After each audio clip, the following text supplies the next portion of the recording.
Hello students, आज के video में हम सॉल्व करेंगे प्रॉब्लम सेट 5। प्रॉब्लम सेट 5 बहुत इंपॉर्टेंट है बिकॉज बोर्ड में बहुत सारे क्वेश्चंस इसमें से भी आते हैं और मोस्टली मैंने ये ऑब्जर्व किया है कि जो ऑब्जेक्टिव्स है ना वो प्रॉब्लम सेट से ही आते हैं।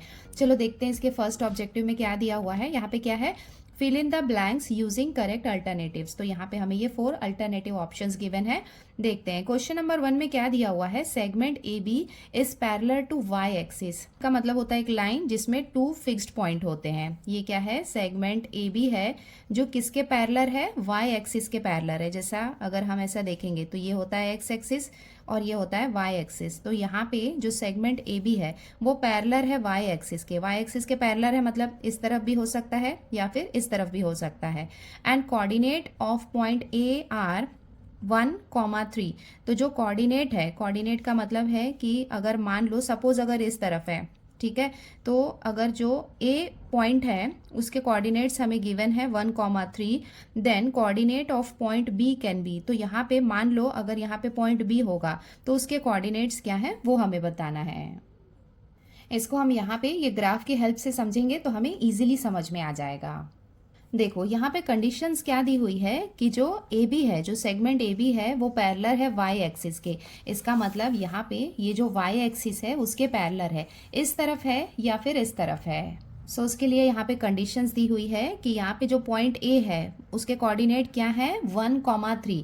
तो 1 क्या होगा, एक्स का कोऑर्डिनेट होगा और 3 क्या होगा, वाई का कोऑर्डिनेट होगा। सो एक्स कोऑर्डिनेट का 1 कहाँ पे है, ये है, और वाई कोऑर्डिनेट का 3 कहाँ पे है, यहाँ पे।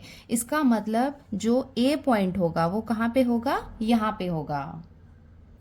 अगर ये ए पॉइंट हो गया और ये जो वाई एक्सिस है उसके पैरेलल है सेगमेंट, इसका मतलब जो लाइन होगी वो यहाँ पे आएगी।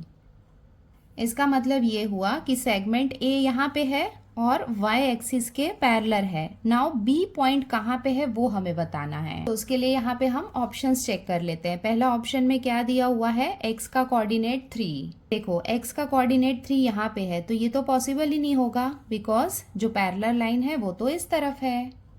सेकेंड ऑप्शन में भी x का कोऑर्डिनेट 5 है, ये भी पॉसिबल नहीं है। थर्ड ऑप्शन में x का कोऑर्डिनेट कितना दिया हुआ है 3, ये भी पॉसिबल नहीं है। और जो फोर्थ ऑप्शन है वहाँ पे x का कोऑर्डिनेट कितना है 1। देखो x का कोऑर्डिनेट 1 ये हो सकता है और y का कोऑर्डिनेट कितना है -3। यहाँ पे हम देख सकते हैं कि y का कोऑर्डिनेट -3, इसका मतलब ये वाला जो पॉइंट है ये पॉइंट b का कोऑर्डिनेट हो सकता है। इसका मतलब यहाँ पे ये जो ऑप्शन डी है ये हो जाएगा इसका करेक्ट आंसर।